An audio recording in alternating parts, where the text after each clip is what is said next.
ان کا تعارف کرایا تھا، اور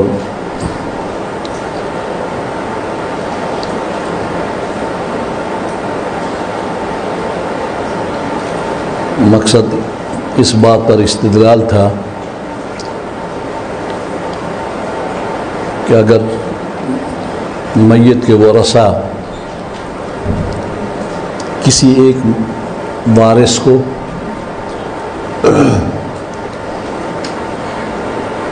یا 2 کو یا 3 کو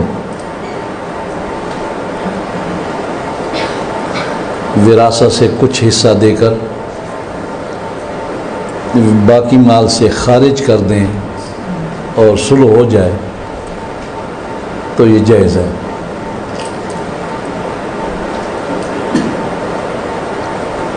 یہ مسئلہ ذہن میں رکھنے اور باریکی بھی ہے اس میں۔ ایک یہ ہے کہ والد ایسا کرے، مورث ایسا کرے کہ زندگی میں، جیسے کہ عام رواج ہے، والد بیٹیوں سے کہے، آج کل بیٹیوں سے کہتے ہیں بھئی ہم نے آپ لوگوں کو بیٹیوں کہتے ہیں،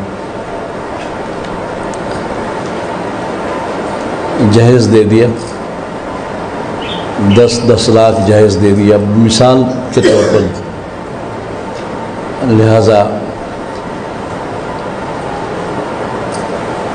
میری باقی جائیداد میں آپ کا کوئی حصہ نہیں ہوگا، یہ باپ کہتے ہیں۔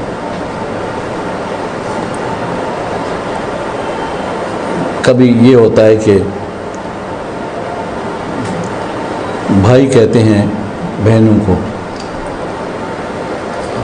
والد نے تمہیں جہیز میں 10 لاکھ جہیز دیا تھا،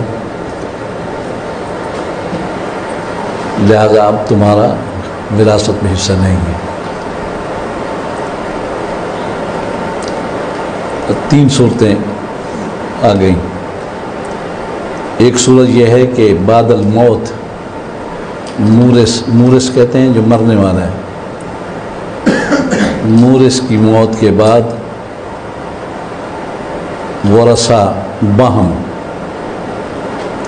صلح کریں کہ فلاں آدمی کے پاس ابو کا مکان ہے، بس وہ اس کو دے دو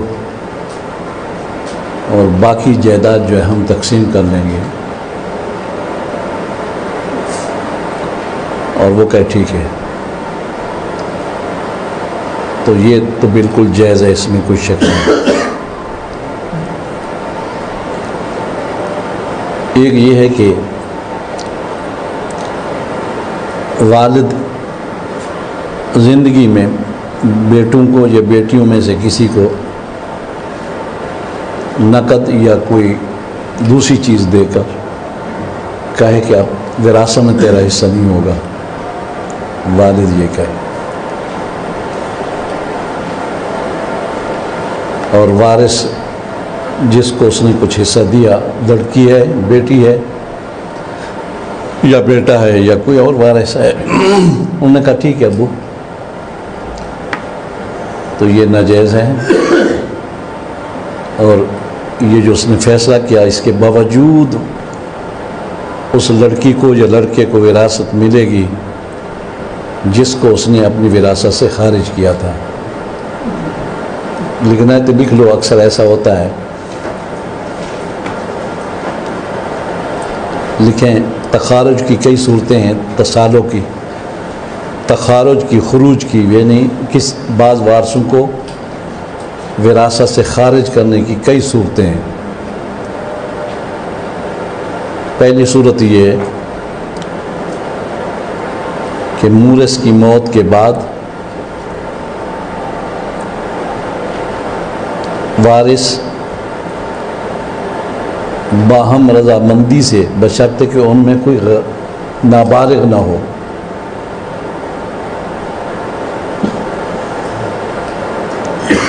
بشرط کہ ان میں کوئی نابالغ نہ ہو اور مجنون نہ ہو، پاگل نہ ہو۔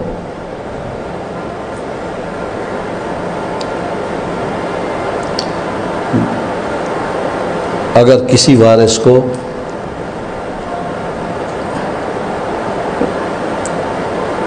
میت کے ترکہ سے کچھ نقد یا غیر نقد دے کر راضی کر لیں، نقد یا غیر نقد دے کر راضی کر لیں کہ باقی ترکہ میں آپ کا کوئی حصہ نہیں ہوگا،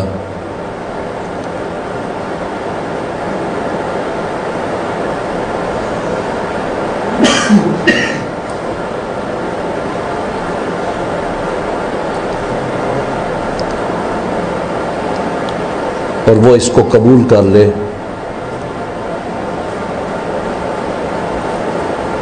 وہ اس کو قبول کر لے،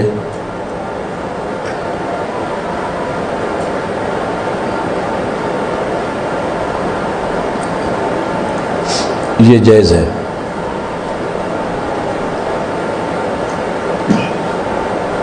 اور ایگریمنٹ اور معاہدے کے مطابق، آج کل معاہدے کو ایگریمنٹ کہتے ہیں، ایگریمنٹ اور معاہدے کے مطابق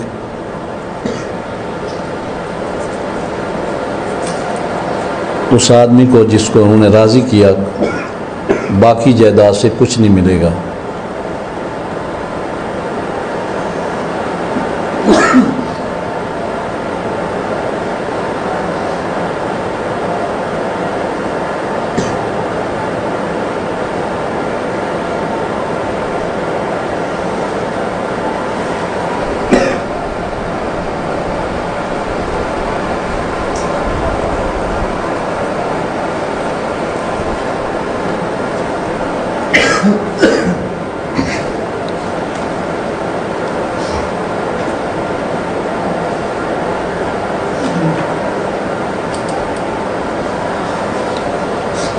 دوسری صورت، فوت ہونے والا شخص مورث اپنی زندگی میں کسی وارث کو نقد یا غیر نقد دے کر وراثت سے خارج کر دے،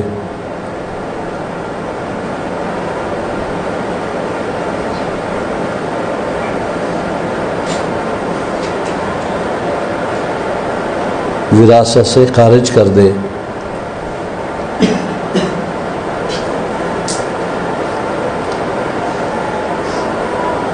اور وہ شخص خارج ہونے والا اس کو قبول بھی کر لے،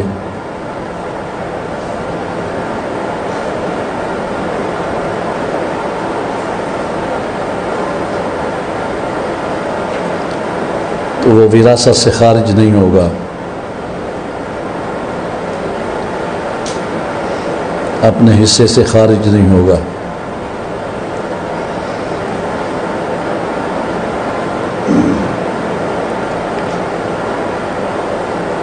کیونکہ وہ وارث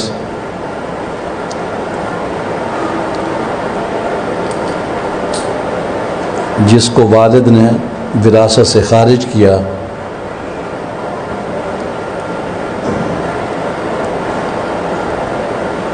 ابھی اپنے حصے کا مالک ہی نہیں ہوا، ابھی اپنے حصے کا مالک نہیں ہوا،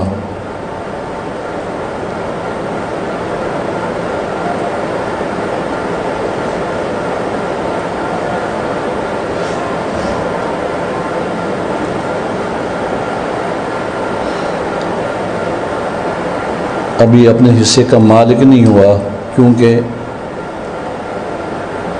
اس کا والد ابھی زندہ ہے، اس کا مال تقسیم ہی نہیں ہوا۔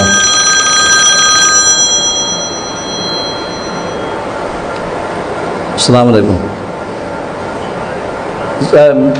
میں فون کرتا ہوں، ابھی میں سبق پڑھا رہا ہوں۔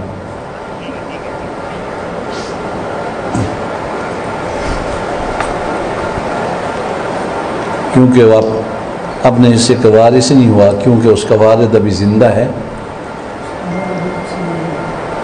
جی وارث ابھی زندہ ہے، مورث ابھی باپ اگر بھی زندہ ہے تو جو شخص خارج ہونے والا ہے وہ اپنے حصے سے دستبردار نہیں ہو سکتا کیونکہ اس کا مالک ہی نہیں ہے۔ اس کی صورت فقہا نے یہ لکھی ہے کہ والد کے فوت ہونے کے بعد دوبارہ خارج ہونے والا شخص، وراثت سے خارج ہونے والا شخص دوسرے وارثوں سے یہ کہے کہ وفات کے بعد جس حصے کا میں وارث ہوں اس حصے سے، جس حصہ کا میں وارث ہوں اس حصے سے میں دستبردار ہو رہا ہوں، میں نہیں لوں گا۔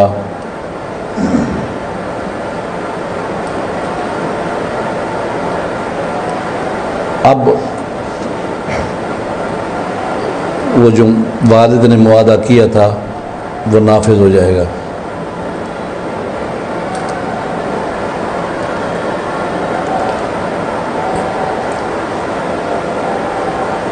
تیسری صورت یہ ہے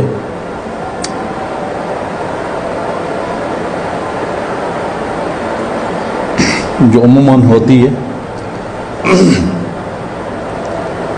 کہ باپ اپنی زندگی میں بیٹیوں کو جہیز دیتا ہے،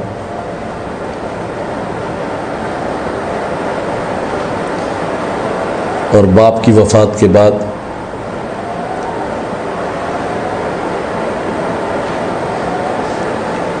مرحوم کے بیٹے کہتے ہیں، باپ کی وفات کے بعد مرحوم کے بیٹے کہتے ہیں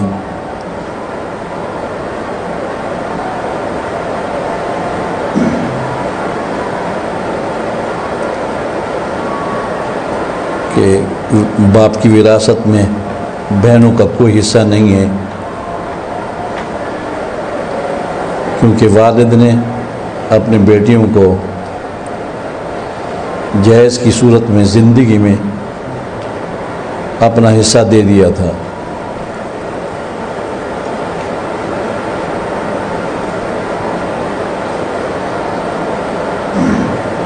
والد نے اپنی زندگی میں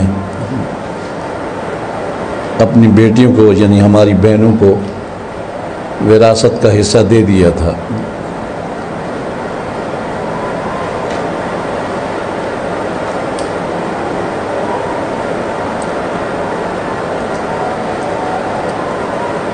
یہ ناجائز ہے۔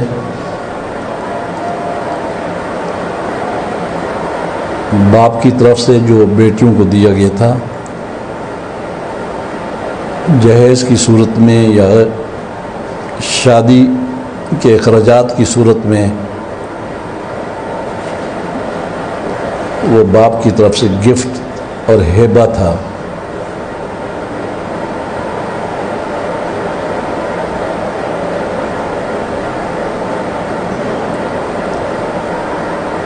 جہیز کی صورت میں یا شادی کے اخراجات کی صورت میں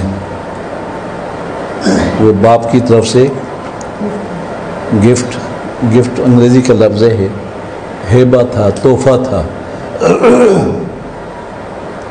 لہذا وہ وراثت کے حصے کے طور پر معتبر نہیں ہوگا، وراثت کے حصہ کے طور پر معتبر نہیں ہوگا۔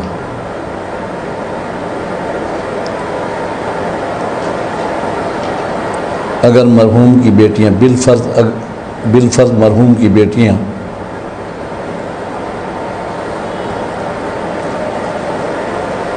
مرحوم کی موت کے بعد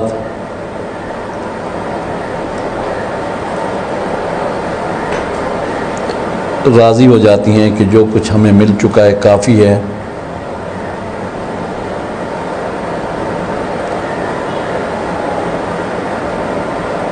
مزید جو کچھ مل چکا ہے وہ کافی ہے، مزید ضرورت نہیں ہے۔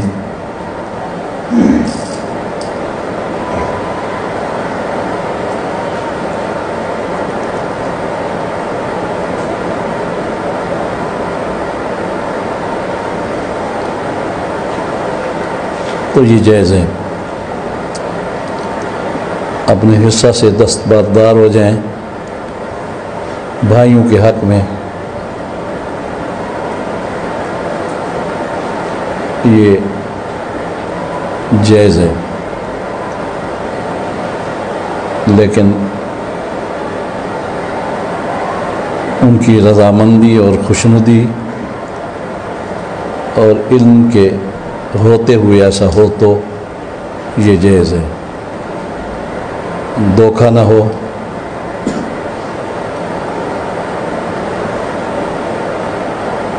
بیٹیوں کے عدم علم سے ناجائز فائدہ نہ اٹھایا جا رہا ہو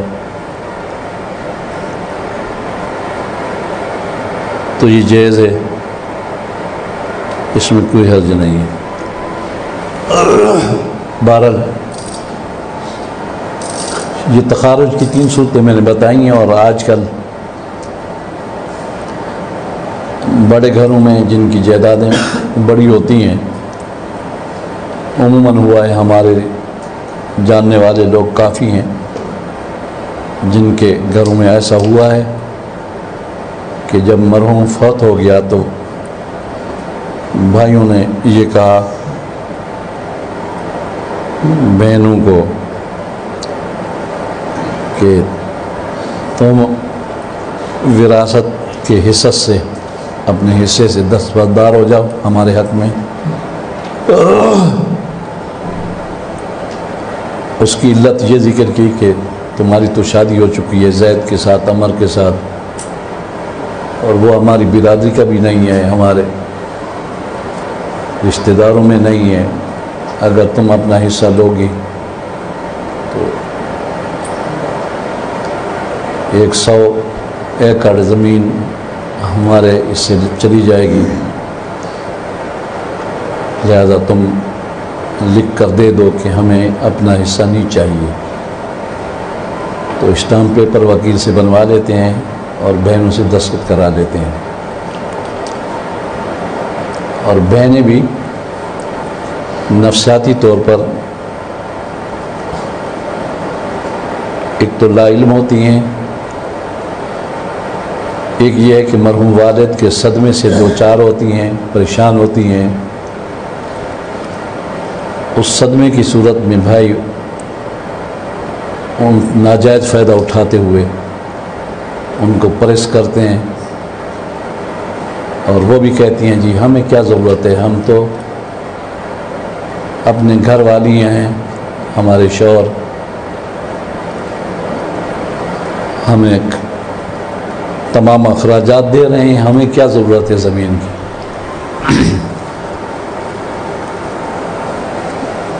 یہ 2 دن پہلے ایک آدمی آیا، اس نے کہا جی 15 سال ہو گئے ہم نے بہنوں کو کچھ بھی نہیں دیا۔ میں نے کہا سب سے بڑے ظالم تو آپ ہیں، بہنوں کو کچھ نہیں دیا۔ جس وقت جس ساعت میں بندے کی روح جسم سے نکلتی ہے اسی وقت تمام وارث اپنے اپنے حصے کے مالک ہو جاتے ہیں، ان کی اجازت کے بغیر ان کے حصوں سے فائدہ اٹھانا۔ مکان ہے تو وہ تقسیم ہو جاتا ہے، دکان ہے تو وہ تقسیم ہو جاتی ہے، زمین ہے تو وہ تقسیم ہو جاتی ہے، حصص ہو جاتے ہیں، مشترکہ ہو جاتے ہیں۔ اب ان کو نہ فصل دی، نہ دکان کے منافع دیا، نہ گھر میں رہنے دیا، گھر بیٹو نے لے لیا۔ یہ کہتے ہیں ہم 3 بھائی ہیں، گھر میں رہتے ہیں اور بہنیں باہر ہیں۔ اب اس کو ترس آیا ہوا تھا، ایک بہن غریب ہے بہت زیادہ، طلاق ہو گئی، اس کا مکان نہیں ہے، پریشان ہے، 15 سال ہو گئے، اس کو ہم حصہ دے سکتے ہیں؟ میں نے کہا دے کیا سکتے ہیں، بلکہ فرض ہے اس کا حصہ اس کو دو، اور 15 سال تک تم نے جو کھایا حرام کھایا، یہ کل پرسوں کی بات ہے، اصل کی بات، ایک صاحب ہے وہاں تارک روڈ سے، یہ سارا ہو رہا ہے، ہمارے عزیزوں میں بھی ایسا ہوا۔ میں نے اسے یہ کہا ہے، وہ کہنے لگا کہ ہماری بہنوں نے کہا کہ ہمیں ضرورت نہیں ہے۔ میں نے کہا ان کو ضرورت نہیں ہے تو آپ نے کبھی کہا کہ ہمیں ضرورت نہیں ہے، یہ سب بہنیں لے لیں؟ یہ تو ذہن بناتے ہیں آپ لوگ بہنوں کا، ضرورت نہیں ہے۔ جب ذہن بن گیا تو وہ بیچاری کہہ دیتی ہیں جی ہمیں ضرورت نہیں ہے۔ پھر میں نے اپنا واقعہ ذکر کیا، میری 5 بہنیں ہیں، ہم 4 بھائی ہیں، زمین ہماری اگرچہ تھوڑی سی ہے، تو جب تقسیم ہونے لگی پٹواری آتا ہے، تحصیلدار وغیرہ نام لگاتا ہے، اور وراثت کے مطابق یہ اللہ کی شان ہے، قانون وراثت انگریزوں کے زمانے میں بھی منسوخ نہیں ہوا، اسلامی قانون، اور اب بھی وہی قانون ہے۔ صدر ایوب نے تھوڑی ترمیم کی تھی پوتوں کے لیے، بھئی پوتوں کو ملے گا، بیٹے کے ہوتے ہوئے پوتوں کو بھی ملے گا، یہ ایسی ترمیم تھی، لیکن اس پر عمل نہیں ہوا۔ لیکن وہی قانون ہے جو اللہ تعالیٰ نے قرآن پاک میں نازل کیا اور آپ پڑھ رہے ہیں۔ تو میری بہنوں نے کہا ہمیں تو ضرورت ہی نہیں ہے، اپنی زمین اپنے نام لگوا لیں، ساری والد صاحب کی 4 بھائی ہیں تو 4 حصے کر لیں۔ تو میں نے کہا کہ ہمیں آپ کی زمین کی ضرورت نہیں ہے، اگر اللہ رزق دے گا تو وہ رازق ہے۔ بڑی مجبوری سے میں نے پٹواری سے کہا سب کے نام لکھو، سب کو حصہ دو، سب کو حصہ مل گیا۔ اب وہ خوش ہیں بہنیں، ان کو حصہ مل گیا، انہوں نے وہاں گاؤں میں جو زمین تھی فروخت کر کے کراچی میں مکان لے لیے، اگر نہ ہوتا تو کراچی میں مکان نہیں لے سکتے تھے۔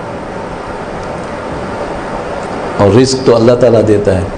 اب ہمارے کچھ رشتہ داروں نے اپنی بہنوں کو مردہ لکھا کر ساری زمین اپنے نام لکھوا لی۔ اب مرحوم باپ فوت ہو گیا، زمین نام لگنے لگی، پٹواری نے وارث پوچھے، اس نے کہا جی ہم 2 بھائی ہیں، بہنیں نہیں، وہ تو پہلے سے مر چکی ہیں، جان چکی۔ انہوں نے کہا اگر مر چکی ہیں تو ٹھیک ہے۔ اب آج کل ہمارے ایک رشتہ دار نے، قاری صاحب تھے، ڈیتھ سرٹیفکیٹ بھی پیش کر دیا، مر چکی ہیں، ڈیتھ، ڈاکٹر کے پاس گیا، 500 دیا، ڈاکٹر نے لکھ دیا کہ یہ فلاں تاریخ کو مر گئی تھی، جان چھوٹی، وہ مر گئی، جو پہلے مر جائے اس کا کوئی حصہ نہیں ہوتا۔ اب وہ قاری صاحب میرے جاننے والے بلکہ عزیز بھی تھے، رشتہ دار تھے دور کے، یہاں کراچی میں رہتے تھے، مجھے ملے اور ملاقات ہوتی تھی تو اتنے خوش تھے اور ہنس ہنس کے مفتی صاحب میں نے ساری زمین اپنے نام لگا لی۔ اب چند ہی مہینے یا 1 سال 2 سال گزرے، شدید بیمار ہو گئے، شوگر کا مرض شروع ہو گیا، اور 6 مہینے بھی نہیں گزرے اس دنیا سے، انا للہ ہے۔ اب کیا کرے گی زمین یار؟ اور ہم نے تھوڑی زمین تھی یا زیادہ نہیں دی ہم بہنوں سے، اللہ تعالیٰ نے دیا، اور وہ جو زمین ہے اس سے بہت زیادہ اللہ تعالیٰ نے ہمیں دے دیا ہے اور حیثیت۔ تو یہ ہے اللہ تعالیٰ کی طرف سے، رزق تو اللہ تعالیٰ دیتا ہے۔ ظلم کرنے سے یہ سمجھے انسان کہ میں بہت بڑا بن جاؤں گا، ایسا نہیں ہے۔ تو یہ تخارج کا باب شروع کر رہے تھے، تو اس پر دلیل جو صحابہ کرام دیتے ہیں وہ حضرت عبد الرحمن بن عوف کا تعارف میں نے کل کرا دیا تھا، لکھا تھا یا نہیں لکھا تھا۔ اب یہ جب فوت ہوئے تو انہوں نے مرض وفات میں یا مرض وصال میں کہہ دو، وصال ادب کا لفظ ہے، وفات بھی تھوڑا ادب ہے، ایک ہوتا ہے مرض الموت، یہ نبیوں کے لیے استعمال نہیں ہونا چاہیے۔ حضور علیہ السلام نے مرض الموت میں یہ کہا، مرض وصال میں یا مرض وفات میں یہ تھوڑا ادب کے عنوان ہیں. انبیاء کے لیے اولیاء کے لیے ادب سے بہت فائدہ ہوتا ہے. تو یہ کہیں حضرت عبد الرحمن بن عوف کی 4 بیویاں تھیں. اب ہم بدگمانی تو نہیں کر سکتے، لیکن بہرحال یہ ہے کہ مرض موت میں جو طلاق دی جاتی ہے، یعنی انسان کو پتہ چل جاتا ہے کہ اس مرض سے میں صحت مند نہیں ہوں گا بلکہ دوسری جہان کی طرف چلے جاؤں گا، اور بیوی کو طلاق دی جائے تو اس کو کہتے ہیں زوجۃ الفار. فقہ میں پتہ نہیں پڑھا ہے کہ نہیں پڑھا. زوجۃ الفار، فار کا معنی کیا ہوتا ہے؟ فروا یا فرف، فرن اس کا معنی کیا ہوتا ہے؟ بھاگنا. کہتے ہیں یہ بھاگنے والی کی بیوی ہے، وہ بھاگ رہا تھا کہ اس بیوی کو حصہ نہ ملے.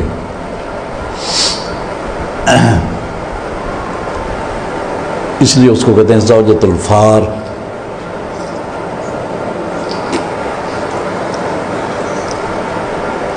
اس کے کئی مسائل ہیں زوجۃ الفار کے، اور زوجۃ الفار میں گناہ بھی ہوتا ہے اگر نیت یہی ہو کہ وراثت سے محروم ہو جائے. حضرت عبد الرحمن بن عوف نے بھی بیویاں بھی تو مختلف ہوتی ہیں نا، اللہ معافی دے. 4تھی بیوی تھی تمادر قلبیہ. تمادر لکھایا تھا نا، تمادر قلبیہ. اس کو طلاق دے دی. ابھی عدت میں تھی وہ، اور مسئلہ یہ ہے کہ زوجۃ الفار اگر عدت میں ہے تو وہ وارث بنے گی، ورنہ متعلقہ وارث نہیں ہوتی. طلاق شدہ عورت وارث نہیں رہتی، بیوی نہیں رہی. لیکن طلاق سے مراد طلاق بائن ہے. طلاق 3 قسم کی ہوتی ہے: طلاق رجعی، طلاق بائن، طلاق مغلظہ. طلاق رجعی جس کے بعد انسان رجوع کر لے تو نکاح قائم رہتا ہے. وہ 1 دفعہ لفظ بولے یا 2 دفعہ، لیکن لفظ بھی طلاق کا ہو. طلاق اس کو کہتے ہیں طلاق رجعی. لیکن یہی لفظ صریح جو ہے اگر مال کے بدلے میں ہو تو پھر طلاق بین بن جاتی ہے. اور اسی لفظ صریح کی طلاق رجعی والے کی اگر عدت گزر جائے تو پھر بھی طلاق بین بن جاتی ہے.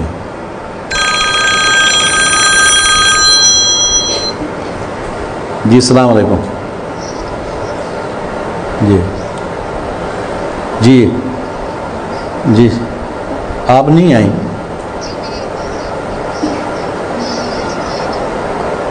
چلو ٹھیک ہے، چلو ٹھیک ہے. جب بھی نہ آئیں تو اطلاع دے دیا کریں. چلو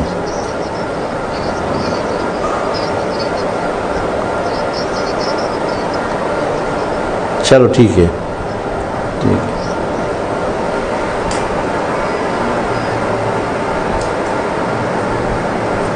چلو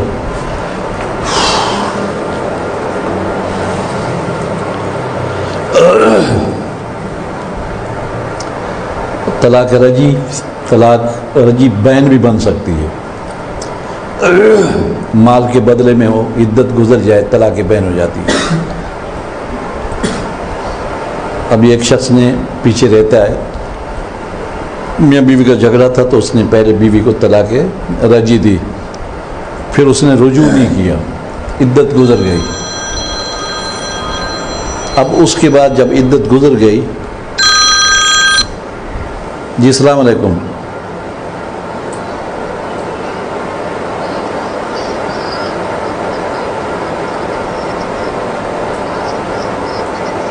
نہیں مدرسے کی طرف سے ہوگا. جی اب میں سبق پڑھا رہا ہوں، بعد میں تفصیل سے بات کر لینا جو پوچھنا ہو.